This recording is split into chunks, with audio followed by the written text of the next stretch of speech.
anak ko pusa kanina. Kawawa naman ito, nag-iisa. Halika, doon ka na lang sa bahay. Halika. Ayun o. Diyan ka. Kasama kita sa bahay. Diyan ka lang. Diyan ka lang, kawawa naman. Wala yata itong nanay. Diyan ka lang, Miming. May pagkain doon. Diyan ka lang ha.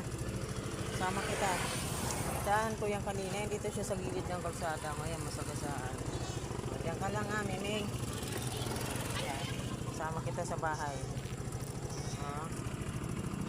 Ay, daming mota niya. Miming. Nag-iisa lang siya dito. Pinapon siguro yan. Diyan ka lang, kasama kita. Kain na. Gutom na gutom siya eh. Tinapon lang yata to eh. Kain. Wala kang kaagaw dyan. Kulay orange.